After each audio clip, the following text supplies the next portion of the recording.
அனைத்து ஊடக நண்பர்களுக்கும் பத்திரிகை நண்பர்களுக்கும் வணக்கம்.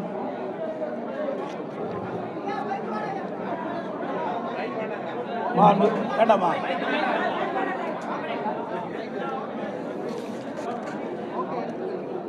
இன்றைய தினம் இதயம் புரட்சி தலைவி அம்மாவுடைய 78வது பிறந்தநாள் விழா நிகழ்ச்சி தலைமை கழகத்திலே எழுச்சியோடு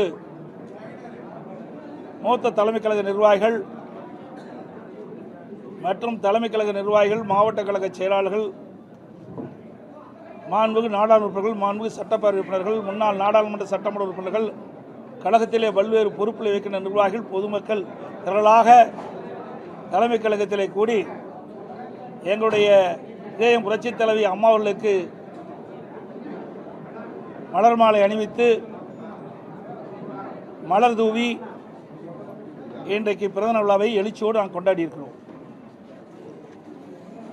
இன்றைக்கு நடைபெறுகின்ற சட்டமன்ற பொது தேர்தலை ஒட்டி ஏற்கனவே 2 முறை அனைத்து இந்திய அண்ணா திராவிட முன்னேற்ற கழகத்தின் சார்பாக தேர்தல் அறிவிப்புகள் நாங்கள் வெளியிட்டுள்ளோம். இப்பொழுது அனைத்து இந்திய அண்ணா திராவிட முன்னேற்ற கழகத்தின் சார்பில் 3வது கட்ட தேர்தல் அறிவிப்புகள் வெளியிடுகிறோம். அறிவிப்பு 1. திரு ஸ்டாலின் தலைமையிலான நிர்வாக திறனற்ற விடியா திமுக ஆட்சியில் கடந்த 5 ஆண்டுகளில் அத்தியாவசிய பொருட்களின் விலைவாசி விஷம்போல் ஏறி மக்கள் கடுமையாக பாதிக்கப்பட்டுள்ளனர். அதேபோல் திராவிட முன்னேற்ற கழக ஆட்சி அமைந்த பிறகு சொத்து வரி, வீட்டு வரி, மின் கட்டணம், குடிநீர் வரி போன்ற பல வரிகள் இந்த அரசால் உயர்த்தப்பட்டுள்ளது. இதனால் மக்களின் அன்றாட குடும்ப சுமை பன்மடங்கு அதிகரித்துவிட்டது. எனவே மக்களின் சுமையை குறைக்கும் வகையில் அனைத்து இந்திய அண்ணா திராவிட முன்னேற்ற கழக ஆட்சி அமைந்தவுடன் ஒவ்வொரு குடும்பத்திற்கும் கருணை தொகையாக 10,000 ரூபாய் வழங்கப்படும். அறிவிப்பு 2. வேலைவாய்ப்பு அலுவலகங்களில்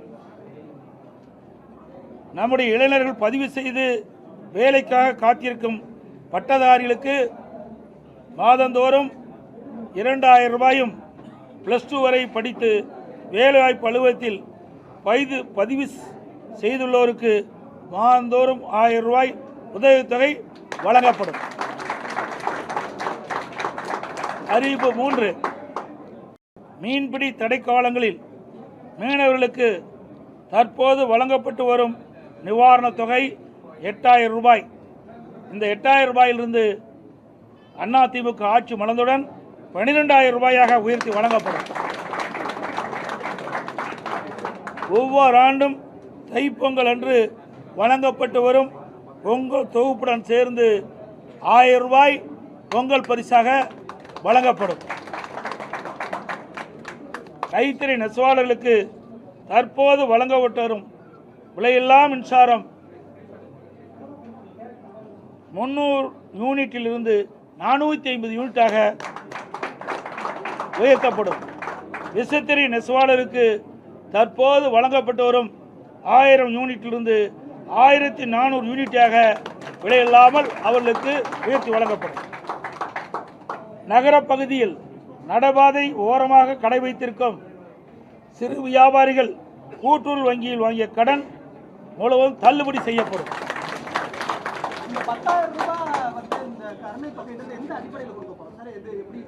சொல்லதே கருணை தானே, எந்த அடிப்படையில் கருணை அடிப்படையில் தான் கொடுக்குறோம். அதுதான் அந்த வாக்கியமே. ஆமாம், அனைத்து குடும்பத்தானே போட்டுக்கிறோம். குடும்பத்திற்கு வழங்கப்படும் தான் கொடுத்துருக்குறோம். ஒரு முறை தான் வழங்கப்படும். இது வந்து ஒரு பெரிய கேள்வி. ஏற்கனவே நிதிச்சுமை அதிகமாக 10 லட்சம் கோடி கடன் நம்ம விமர்சிச்சிருக்கிறோம். இந்த மாதிரி நீங்க அறிவிச்சிருக்கக்கூடிய திட்டங்கள்லாம் இன்னும் நிதி சுமை அதிகரிக்கக்கூடும், அதை எப்படி சமாளிக்க? நான் ஏற்கனவே சொல்லிவிட்டேன். எங்களுடைய அதிமுக அரசு இருக்கின்ற பொழுது திறமையாக செயல்பட்டு கொரோனா காலத்தில் கூட ₹1 வரி வருமானம் இல்லாத போதே சிறப்பான ஆட்சி கொடுத்த அரசாங்கம் அதிமுக அரசு. அதனால் வருவாயை பெருக்கி நாங்கள் அறிவிக்கப்பட்ட நலத்திட்ட உதவிகள் முழுமையாக வழங்கப்படும்.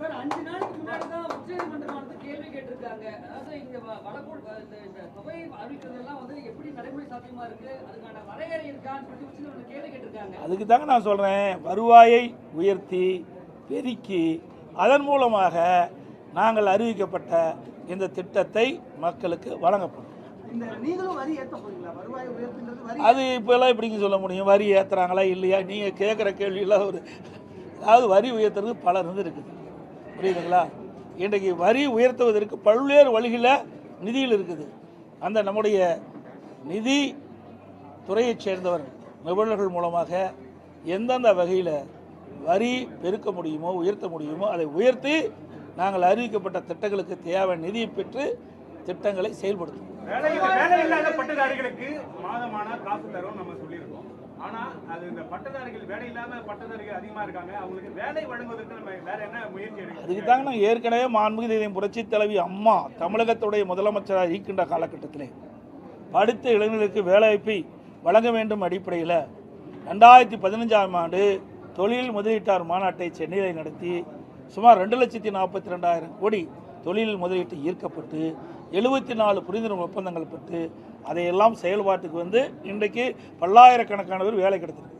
அதே வழியில் வந்து மாண்பு அம்மாவுடைய அரசு 2019 ஜனவரி மாதம் சென்னையில் தொழில் முதலீட்டு மாநாட்டை நடத்தி 3,05,000 கோடி தொழில் முதலீட்டு ஈர்க்கப்பட்டு 304 புரிந்துணர்வு ஒப்பந்தங்கள் போடப்பட்டு அதன் மூலமாக தொழிற்சாலைகள்லாம் பயன்பாட்டுக்கு வந்து பல்லாயிரக்கணக்கான இளைஞர்களுக்கு வேலைவாய்ப்பு கிடைக்கும். அதே குறிக்கோளோடு அதே வழியில் மாண்பு அம்மாவுடைய அரசு வந்த பிறகு புதிய தொழிற்சாலைகள் தமிழகத்திலே நிறுவப்பட்டு அதுக்கு தேவை நடவடிக்கை எடுக்கப்பட்டு அதன் மூலமாக பல்லாயிரக்கணக்கான இளைஞர்களுக்கு வேலைவாய்ப்பை உருவாக்கி தருவோம்.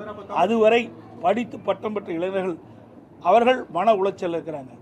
அதற்காக இந்த தொகையை நாங்கள் முதல் கட்டமாக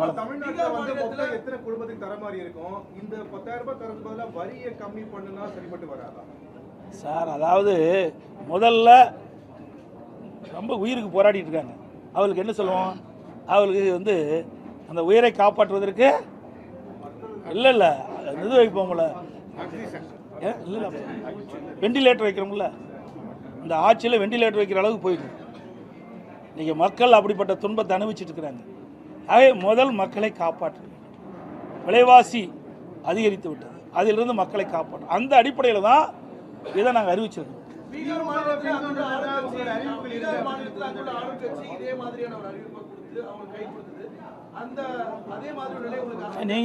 நீங்களே கேள்வி கேட்டீங்க, நீங்களே பதிலும் சொல்லிட்டீங்க.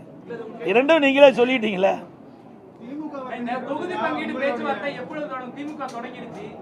அவர்கள் வந்து நிறைய கட்சியை நம்பித்தான் அவர்கள் வந்து தேர்தலே போட்டிடுறாங்க.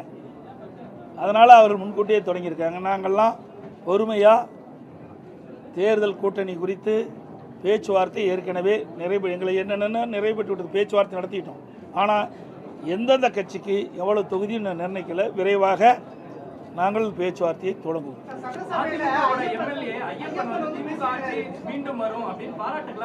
அவர் யாரோட இருக்கிறான்னு முதல் தெரிஞ்சுக்கிட்டீங்க. ஏங்க எல்லாம் ஆட்சியும் முடிய போகுது, அவர் மேலே நடவடிக்கை எடுத்து என்ன பண்ணுறது, என்ன பயன்? ஆக அவர் யாரோடு இருந்தார் உங்களுக்கு நன்றாக தெரியும். அவர் யாரோடு சேர்ந்திருக்கான்னு உங்களுக்கு தெரியும். யாருக்கு ஆதரவாக செயல்பட்டுருக்கான்னு தெரியும். இதையெல்லாம் தெரிஞ்சுக்கிட்டு இந்த கேள்வி எங்கள் நடித்த கேட்குறீங்களா?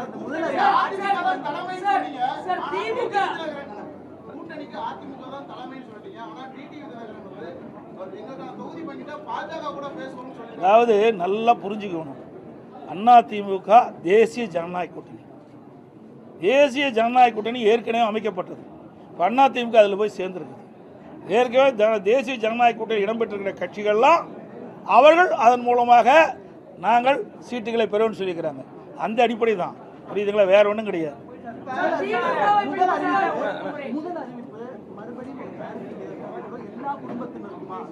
இது சார் நான் தான் திலீப் அதாவது எல்லா குடும்பம் அதை பாரு குடும்ப இதிலே தெளிவாக பாருக்கிறோம்.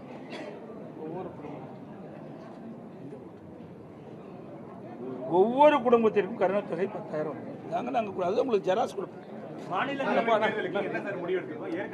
அதெல்லாம் எங்களுடைய ஆட்சி மன்றங்களுக்கு கூடி அதற்கு தகுந்த முடிவு எடுக்கும் சார். அதான் சொன்னேன், ஆட்சி மன்ற குழு அதை கூடி அதற்கு உண்டான முடிவு எடுத்து அறிவிக்கப்படும்.